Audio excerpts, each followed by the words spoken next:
From his position at Hitler's Wolfschanze headquarters, Jodl analyzed what every German general understood from experience. An armored division consumed 150,000 gallons of fuel daily when advancing. The Americans were now 400 miles from their supply depots. The calculation was inescapable. Patton's Third Army would grind to a halt, giving the Wehrmacht time to regroup at the Seine, perhaps even hold until winter.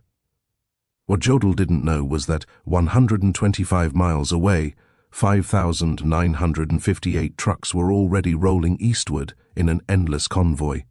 Their headlights were blazing in defiance of all military doctrine, carrying 12,500 tons of supplies every 24 hours. This was the Red Ball Express, a logistics operation so audacious that German military science had never conceived it possible. It was about to shatter every assumption about mechanized warfare. Within 72 hours, Patton's supposedly immobilized tanks would crash through German positions at the Seine. Within a week, they would liberate Paris. Within a month, they would stand at the German border. The Wehrmacht's finest military minds were about to receive a lesson in American logistics that would redefine their understanding of modern warfare. It was a lesson delivered by 23,000 truck drivers, 75% of them African American, who turned a one-way highway system into the most efficient military supply line in history. The German General Staff's confidence in American logistical failure stemmed from decades of military experience and recent observations. The Wehrmacht had pioneered blitzkrieg, revolutionized combined arms warfare, and understood intimately the tyranny of supply lines. Their own campaigns had repeatedly stalled when logistics failed to keep pace with tactical success. In Russia, the Wehrmacht's advance had foundered not from Soviet resistance initially, but from the simple inability to supply forces across vast distances. German trucks broke down on Russian roads. Horse-drawn wagons, still making up 80% of German military transport, couldn't match the speed of panzer spearheads. Railway gauge differences meant supplies piled up hundreds of miles from the front. General der Panzertruppe Heinrich von Luttwitz, who would command the 47th Panzer Corps from September 1944, had written in July, "The Americans face the same logistical impossibility we faced in Russia. Their mechanical advantage becomes a disadvantage. Machines require fuel, ammunition, parts. They have advanced 400 miles in 30 days. History teaches us what comes next. Paralysis.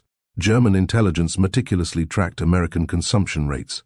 A single Sherman tank burned 0.5 miles per gallon on roads, and far worse cross-country. An infantry division required 700 tons of supplies daily. An armored division needed 1,000 tons. Patton commanded 12 divisions advancing on a 60-mile front. The mathematics seemed irrefutable.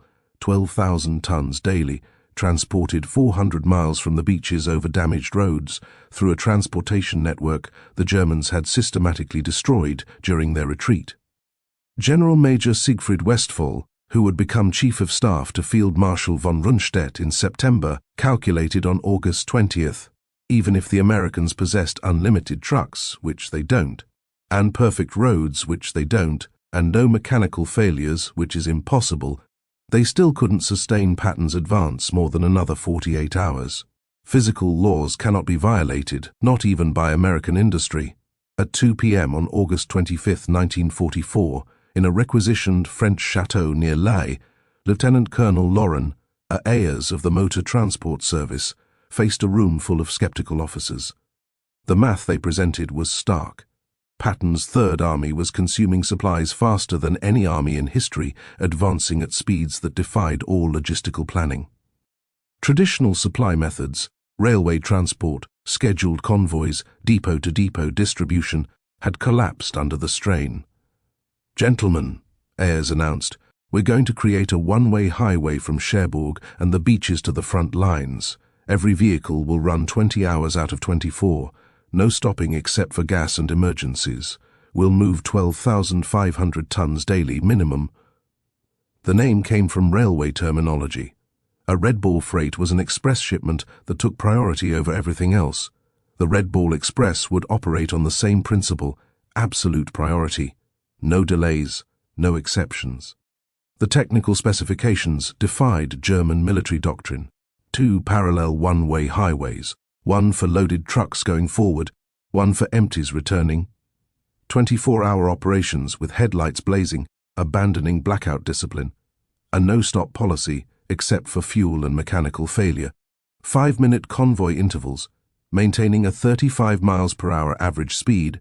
Mobile maintenance units every 50 miles. MP checkpoints removing any vehicle driving below 25 miles per hour.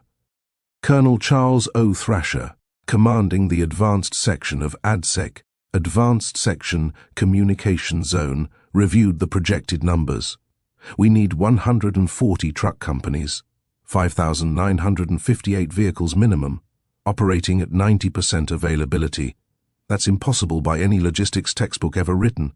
Yet, within 36 hours, the impossible was operational. On August 26, 1944, drivers from the 3,916th Quartermaster Truck Company climbed into their GMC CCKW, 2 1/2-ton trucks, nicknamed the Deuce and a Half, loaded with 105mm artillery shells bound for Patton's guns at Melun, 300 miles east. The demographic composition of the Red Ball Express would have stunned German racial theorists. Of the 23,000 drivers who would eventually operate the route, approximately 75% were African American soldiers serving in a still segregated army. These men, who couldn't eat in white restaurants or use white facilities in much of America, were keeping the most celebrated white general's army in motion. The drivers developed their own culture within hours. They painted slogans on their trucks: Patton's Blood Bank, Hitler, Here We Come, Detroit to Berlin Express. They created their own traffic rules. Slower vehicles pulled off immediately. Mechanical failures were pushed into ditches. Any truck below 20 miles per hour was considered a roadblock. By August 28th, German reconnaissance units began reporting something unprecedented. Units from Aufklärungsabteilung 116 radioed from positions overlooking the main Red Ball route. Continuous vehicle column, headlights visible for 20 kilometers, no spacing, no blackout discipline. Estimate 1,000 vehicles per hour. Americans have abandoned all military precaution. This violated everything German military doctrine taught. Headlights at night invited air attack. Continuous columns presented perfect artillery targets. No spacing between vehicles meant a single disabled truck could halt an entire convoy. Yet the Americans seemed unconcerned. General Lieutenant Edgar Fuchinger, commanding the 21 Stones Panzer Division, personally observed the Red Ball Express from concealed positions on August 30th. His report to Army Group B headquarters reflected growing alarm. The enemy operates a supply system beyond our comprehension.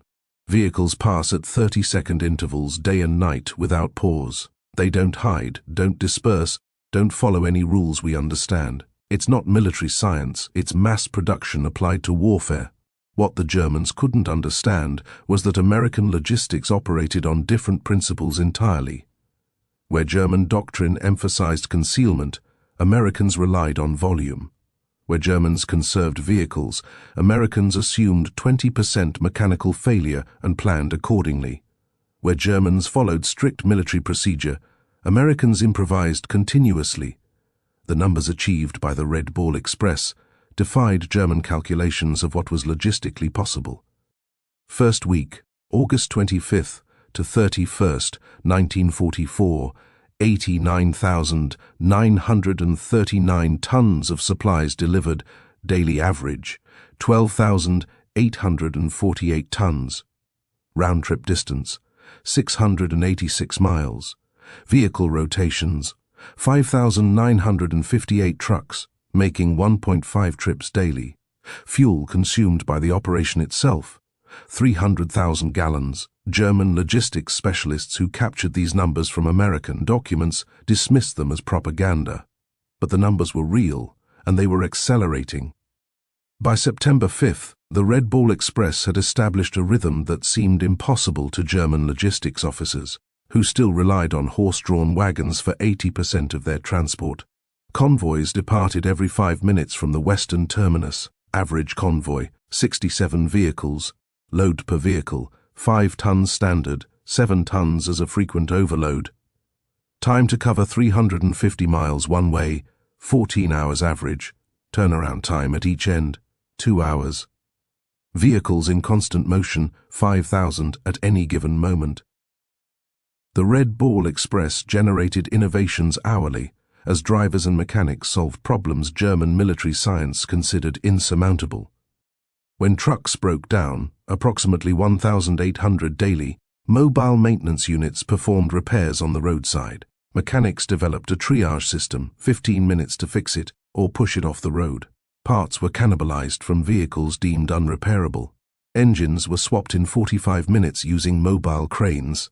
When the designated Red Ball route became congested, drivers created alternate paths. They commandeered French buses to move personnel and free up trucks for cargo. They borrowed German vehicles, painting them olive drab and pressing them into service. They built bypasses around destroyed bridges using rubble from bombed buildings as roadbed. The Germans, observing this chaos that somehow produced order, couldn't comprehend it. German logistics doctrine emphasized careful planning, maintenance schedules, and proper procedures. The Americans violated every principle, yet their system accelerated rather than collapsed. The most stunning revelation for German observers was American fuel management. The Red Ball Express consumed 300,000 gallons of gasoline daily just for its own operations, more than many German armies received for all purposes. Yet fuel never ran short. The Americans had created a parallel marvel, Operation Pluto pipelines under the ocean, laying fuel pipelines across the English Channel. By September 1944, fuel flowed through underwater pipes German intelligence hadn't even detected. Forward fuel dumps were established every 25 miles along the Red Ball route. Tanker trucks ran their own parallel convoy system, ensuring no vehicle waited more than 10 minutes for refueling. General Major Walter Wallimont observed from aerial reconnaissance photographs. The Americans have fuel dumps larger than our entire strategic reserves. They burn more gasoline moving gasoline than we allocate to entire panzer divisions. This isn't war as we understand it, it's industrial overflow. The Red Ball Express didn't just supply Patton's advance, it multiplied its speed exponentially.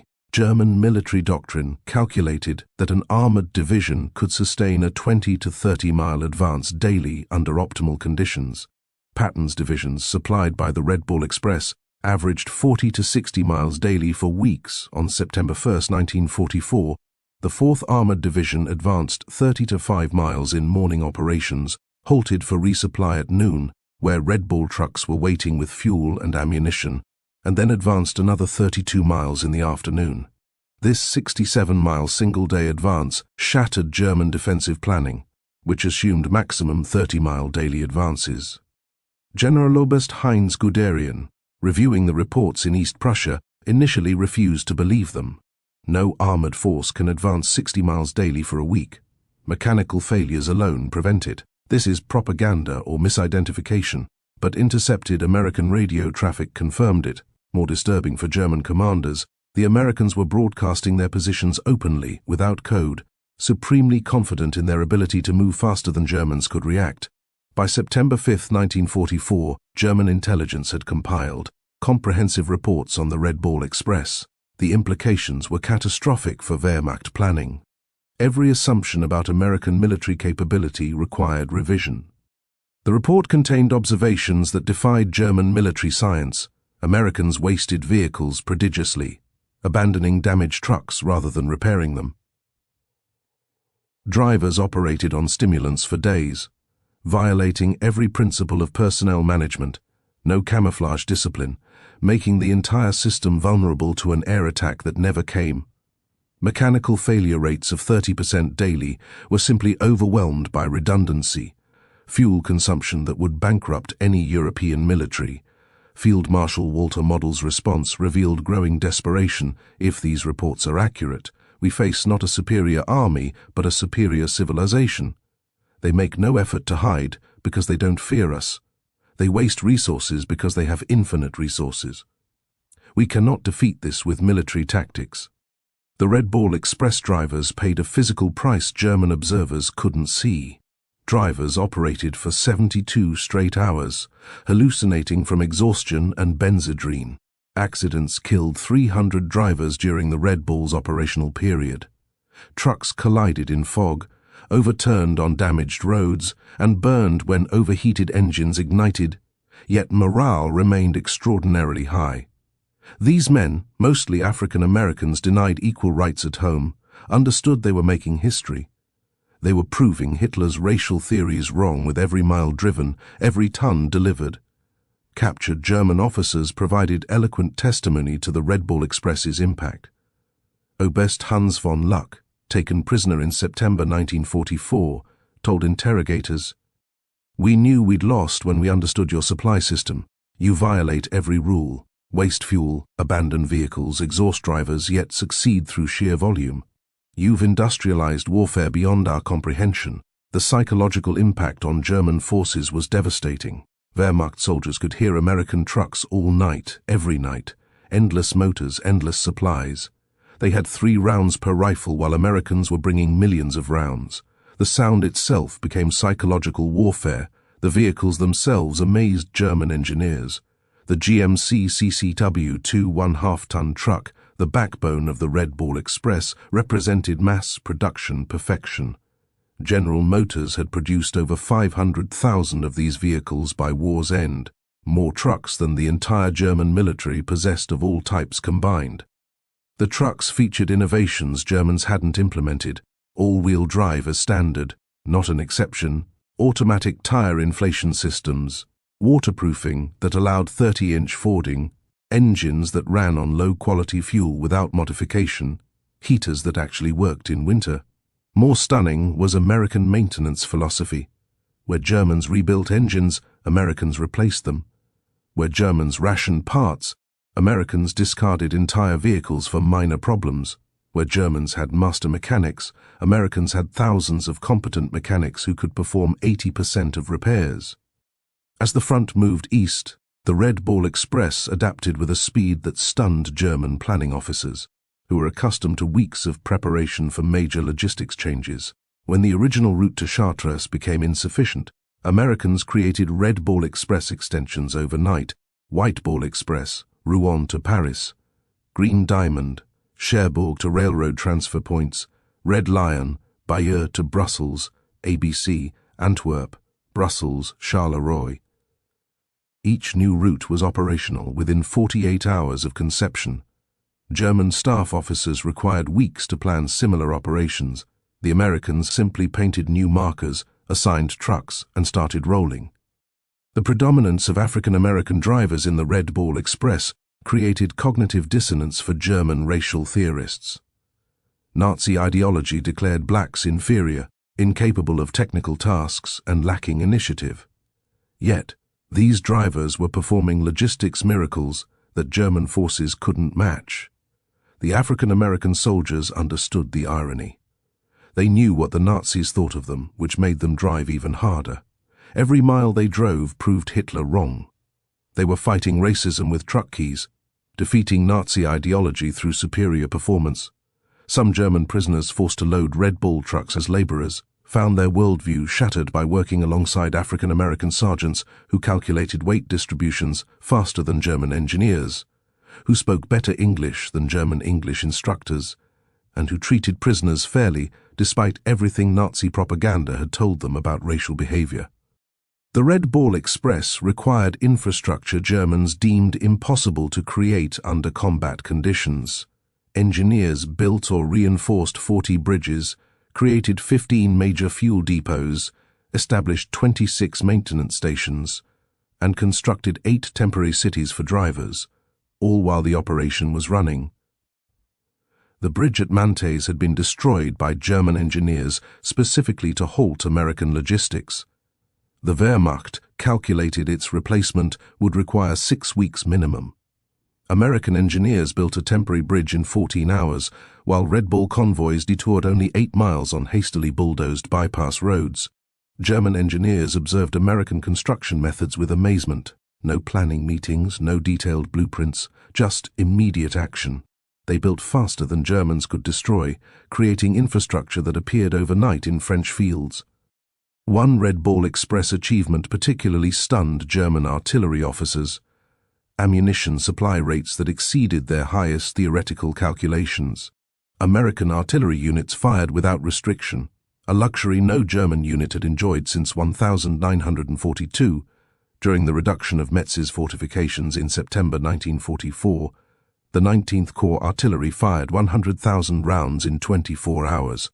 The Red Ball Express delivered every round, plus a 20% surplus.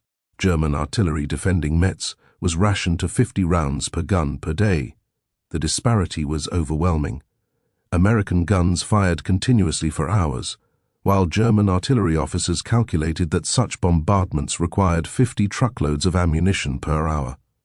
The Red Ball provided it without pause. The Red Ball Express consumed vehicles at rates that would have paralyzed any other military. By late September, mechanical attrition reached staggering proportions. Average vehicle life, 10,000 miles normal, 30,000. Daily deadline rate, 30% of all vehicles. Engines replaced, 500 weekly. Tires consumed, 10,000 weekly. Total vehicles destroyed or abandoned, 5,000 plus. Yet the operation never slowed. American production had anticipated such losses. Ships arrived weekly at French ports, carrying hundreds of new trucks. Replacement drivers were trained in 2 days and thrown into convoys. German calculations showed Americans destroying more trucks weekly than the Wehrmacht possessed in France. Yet their transport capacity increased rather than decreased. They had achieved something Germans thought impossible: logistics faster than consumption. French civilians along the Red Ball route witnessed an American abundance that contradicted years of German occupation scarcity. The psychological impact on occupied populations was immediate and profound. The Red Ball Express drivers, particularly the African Americans, often shared their rations with French civilians despite regulations. At every stop, children would gather, and drivers would give them chocolate, cigarettes, and soap. The contrast with German occupation was stark.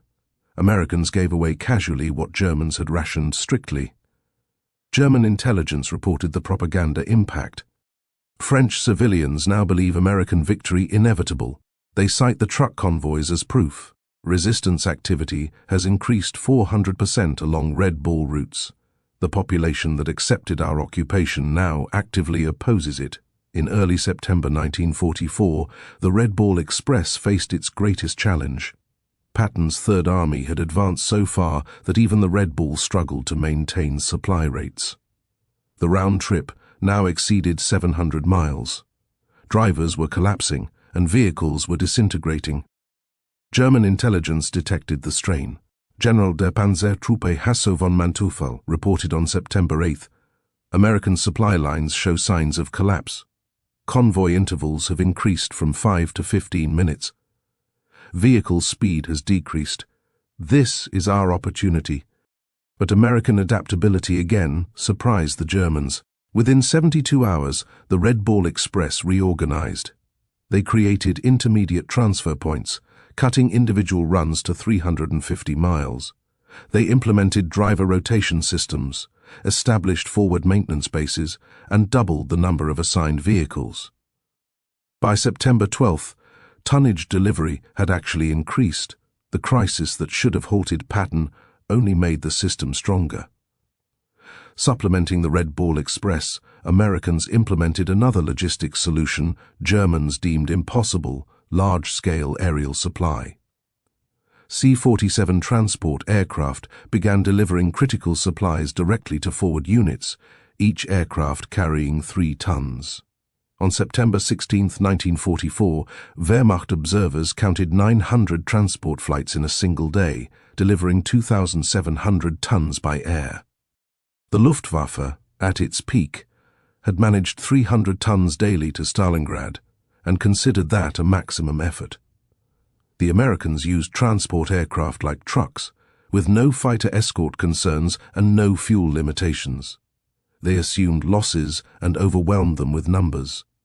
The Wehrmacht couldn't compete with this industrial arithmetic. The Red Ball Express operated under command principles that violated German military hierarchy. Junior officers made decisions reserved for generals in the Wehrmacht. Sergeants commanded operations larger than German colonels managed. This decentralization baffled German observers. American logistics operated without apparent central control. Every lieutenant acted like a general, every sergeant like a colonel. Chaos should have resulted. Instead, they achieved efficiency the Wehrmacht couldn't match with its rigid hierarchy. By October 1944, advancing railheads began to reduce the Red Ball Express requirements. The operation that was supposed to last 10 days had continued for 82 days, delivering 412,000 tons of supplies over 122 million ton-miles. German commanders, now fighting on their own borders, reflected on what they had witnessed. Field Marshal Model wrote in his final report, "We were not defeated by American tanks or planes primarily. We were defeated by American trucks." The Red Ball Express proved that in modern war, logistics is strategy. The transition to rail transport was itself a marvel. American railroad engineers had reconstructed 1,000 miles of destroyed French rail lines while the Red Ball was running. They laid new track faster than Germans had destroyed it, often using captured German rail equipment. The final Red Ball Express statistics defied every German calculation of logistical possibility. 82 days of operation, 412,193 tons of supplies delivered, 222 million ton-miles, 5,958 vehicles average, 7,000 peak, 23,000 total drivers employed, 700,000 gallons of fuel consumed daily, 40,000 tons of ammunition delivered to Patton alone, 15 million rations transported, 135,000 medical supply tons. Reviewing these figures in captivity, German officers admitted they had calculated American logistics based on European precedent. They had multiplied their best performance by 3 and assumed that was the American maximum. They were wrong by a factor of 10. Beyond tonnage and distance, the Red Ball Express achieved something more profound. It destroyed German faith in their own military superiority. Wehrmacht officers who had dismissed Americans as soft and mechanically dependent watched those same Americans achieve logistics miracles through determination and industrial abundance. German prisoners of war would stand silent at prison camp fences, counting passing Red Bull trucks. Some wept. They understood what it meant. Not just that Americans could supply their armies, but that they could waste more than Germans could produce. They were watching their worldview collapse, one truck at a time. The Red Ball Express forced an unexpected racial reckoning within the American military itself. The operation's success depended overwhelmingly on African American soldiers who were still segregated, denied equal treatment, and barred from combat roles. General Eisenhower, visiting Red Ball operations in September 1944, witnessed the contradiction firsthand. His aide, Captain Harry Butcher, recorded, "The general stood watching colored drivers who'd been at it for 20 hours straight. He said, 'These men are winning the war as surely as any infantry. We need to reconsider many things.'" The success created pressure for integration that contributed to military desegregation 3 years later. African American soldiers had proved in France what they always knew: given the tools and opportunity, they would match anyone. The Red Ball was their combat, and they won it decisively. Among the 23,000 Red Ball drivers, individual stories of heroism emerged that Germans found incomprehensible within their military framework. These were verified accounts from military records. Corporal John L. Houston drove continuously for 48 hours, delivering ammunition to the 2nd Armored Division at Cambrai, falling asleep at the wheel 3 times, but continuing after being revived by other drivers. Private Booker T. Washington's truck caught fire from overheated brakes while carrying medical supplies. Instead of abandoning it as procedure required, he drove the burning vehicle 2 miles to a field hospital, jumping out as flames reached the cab. The supplies saved wounded soldiers from both armies. These stories, multiplied thousands of times, revealed American military culture to observing Germans: individual initiative, calculated risk-taking, and mission accomplishment over regulatory compliance. Desperately, German forces attempted to create their own version of the Red Ball Express in late 1944. Operation Greif, during the Battle of the Bulge, included plans for captured American trucks to create German supply lines. The effort failed immediately. German drivers couldn't maintain American speeds. German mechanics couldn't repair American equipment fast enough. German fuel supplies couldn't sustain the consumption rates. Most fundamentally, Germans couldn't replicate the American attitude of unlimited resources. Otto Skorzeny, commanding the operation, reported, "We captured 50 American trucks. Within a week, 30 were deadlined. Americans would have replaced them. We tried to repair them. That difference explains our defeat." The winter of 1944-45 provided the Red Ball Express's ultimate test. Freezing rain, snow, and ice should have stopped wheeled transport. German doctrine stated wheeled logistics became impossible below -10 degrees Celsius. Yet, the Red Ball Express continued. Drivers wrapped chains on tires, poured alcohol in radiators, and kept rolling. Speeds dropped from 35 to 15 miles per hour, but tonnage delivery continued. German observers reported ice-covered convoys moving through blizzards that had stopped panzer divisions. The Americans had created a logistics system that functioned regardless of weather, terrain, or enemy action. It wasn't elegant or efficient by German standards, but it was unstoppable. In May 1945, captured German logistics officers were required to study Red Ball Express operations for historical records. Their conclusions were unanimous and devastating to German military pride. General der Infanterie Friedrich Schulz summarized, "The Red Ball Express represents warfare we never imagined. Americans created a temporary civilization, thousands of men, thousands of vehicles, millions of tons of supplies that existed only to feed armies, then dissolved when no longer needed. We built permanent infrastructure over years.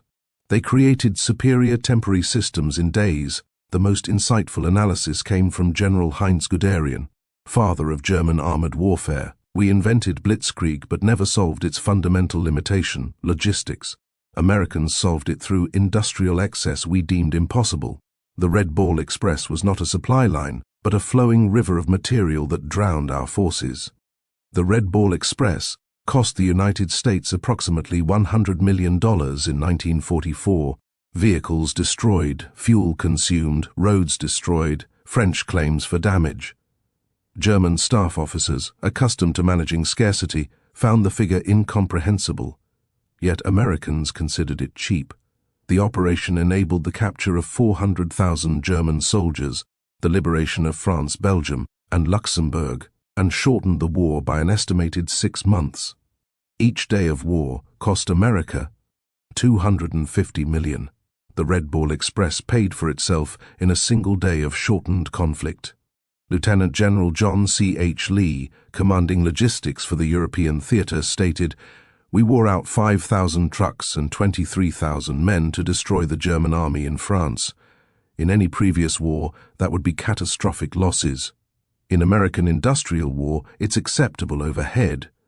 An unexpected consequence of the Red Ball Express was the revolutionary impact on post-war civilian logistics. Thousands of drivers returned to America with experience operating the world's largest transportation network. These veterans founded trucking companies, designed interstate highways, and created the modern American logistics industry. Companies like Yellow Freight, Roadway, and Consolidated Freightways were started by Red Ball veterans who applied military logistics to civilian commerce. They had learned in France that volume beats efficiency, speed beats perfection, and if you can keep trucks rolling 24 hours, you can move the world. Military historians universally recognize the Red Ball Express as the decisive logistics operation of the European theater. Without it, Patton's advance stops, Paris falls weeks later, and German forces successfully establish winter defensive lines. The operation validated American military doctrine that emphasized logistics over tactics. While German officers studied Clausewitz and battlefield maneuver, Americans studied Detroit assembly lines and railroad timetables. The Red Ball Express demonstrated that in modern warfare, the ability to supply forces determines victory more than tactical brilliance. On September 15, 1944, Field Marshal Gerd von Rundstedt, Supreme German Commander in the West, received comprehensive intelligence on the Red Ball Express.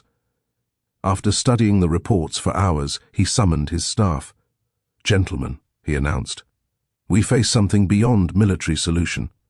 The Americans have created a supply system that makes distance irrelevant. Our strategy assumed their culminating point, where advancing forces outrun supplies. That point doesn't exist. They have revolutionized warfare, and we are fighting the last war." His operations officer, Oberst Hans Speidel, suggested interdicting the Red Ball routes with the remaining Luftwaffe. Von Rundstedt's response revealed complete understanding. "With what shall we interdict? They have 6,000 trucks. If we destroy 1,000, which we cannot, they'll replace them in a week. We'd need to destroy 200 trucks daily just to match their production. We don't have 200 aircraft total." Behind the statistics were human stories that revealed American character to German observers. Drivers who hadn't slept for 3 days, refusing relief because their trucks might not make it through. Mechanics working in freezing rain to keep convoys rolling. Teenagers lying about their age to drive trucks. Such stories, multiplied throughout the operation, created a mythology that demoralized German forces. The Americans were not soft, as propaganda claimed. They drove themselves harder than Germans drove horses, but they did it voluntarily, not from fear. This made them more dangerous than German doctrine had understood. The Red Ball Express became unintentional propaganda, more powerful than any planned operation. German soldiers could hear the convoys at night, endless streams of motors that never stopped. The sound itself became psychological warfare. German units reported hearing ghost convoys that demoralized troops as effectively as actual logistics. The knowledge that Americans had unlimited supplies while Germans rationed their last ammunition created a despair that undermined combat effectiveness. American psychological warfare units recognized the impact. They began broadcasting truck engine sounds toward German lines when actual convoys weren't present. German units reported these phantom convoys as real, demonstrating the psychological damage the Red Ball Express had inflicted. In November 1944, with rail lines partially restored, the Red Ball Express was officially discontinued. But its methods had revolutionized military logistics permanently. The concept of continuous, high-volume, wasteful but effective supply became American military doctrine. The final innovation was the speed of its dissolution. The massive operation, 23,000 men, 6,000 vehicles, hundreds of installations, disappeared in 72 hours. Troops were reassigned, vehicles redistributed, and routes returned to civilian use. Germans required months to create smaller operations and years to dissolve them. Americans built what they needed, used it, discarded it, and built something better. When German generals surrendered in May 1945, many cited the Red Ball Express specifically as demonstrating the hopelessness of continued resistance. General der Panzertruppe Hasso von Manteuffel stated at his interrogation, "When we understood your logistics capacity, we knew the war was lost. You could supply armies faster than we could destroy them." The Red Ball Express was a weapon against which we had no defense. Field Marshal Albert Kesselring, among Germany's most competent commanders, was asked what most surprised him about American forces. His answer, "Not your tanks, not your planes, but your trucks. The Red Ball Express showed us that you had militarized your entire society's production capacity. We were fighting your factories, not just your soldiers." The final statistics of the Red Ball Express stand as a testament to American industrial warfare. Total cargo delivered, 412,193 tons. Total distance covered, 122 million ton-miles. Trucks employed, 5,958. Daily average, 7,000 peak. Drivers involved, 23,000 total. 57 million gallons. Vehicles destroyed, 5,000 plus. Cost, $100 million. German divisions defeated through supply advantage, 47. Estimated war days shortened, 180.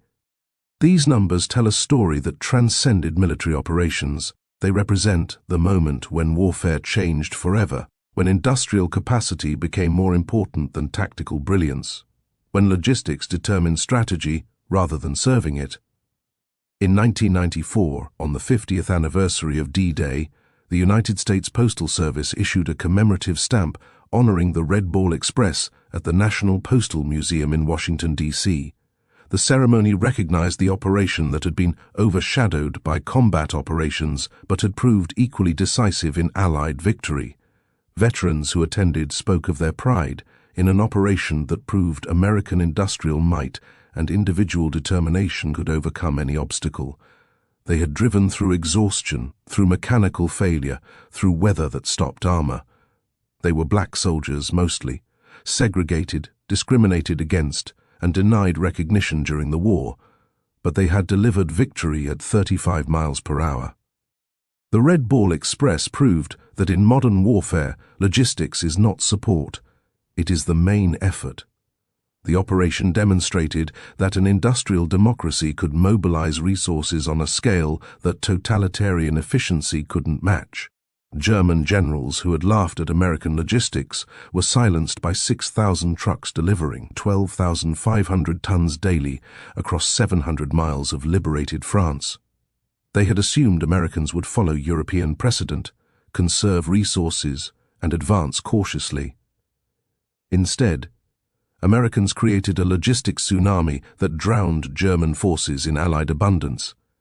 The operation's success came not from military genius, but from American characteristics Germans never understood: industrial excess, mechanical aptitude, improvisational skill, and most importantly, the initiative of individual soldiers who made independent decisions that in the Wehrmacht would require field marshal approval. In his memoirs, General George S. Patton, whose Third Army was the primary beneficiary of the Red Ball Express, wrote the ultimate tribute: the truck drivers of the Red Ball Express deserved as much credit for the defeat of Germany as any combat unit. They drove through exhaustion, through mechanical failure, through weather that stopped armor. Without them, the Third Army doesn't move. Without movement, we don't win.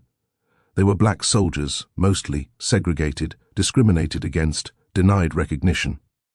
But they won the war as surely as any rifleman. History must record this truth. That truth stands as the final testament to the Red Ball Express. 23,000 mostly African-American drivers, operating 6,000 trucks on a one-way highway to victory, achieved what German military science declared impossible. They supplied advancing armies faster than physics should allow, maintained a tempo beyond human endurance, and proved that in modern warfare, the side with the most trucks beats the side with the best tactics. The German generals had laughed at American logistics, dismissing it as wasteful, undisciplined, and impossible to sustain. 82 days later, those same generals surrendered to armies supplied by the Red Ball Express, finally understanding that American trucks had defeated German tanks, that industrial abundance had overwhelmed military excellence, and that logistics had become strategy. The Red Ball Express ended on November 16, 1944, but its impact echoed through military history. It proved that in the industrial age, victory belongs not to the bravest soldiers or brightest generals, but to the nation that can deliver the most supplies, the fastest, the farthest.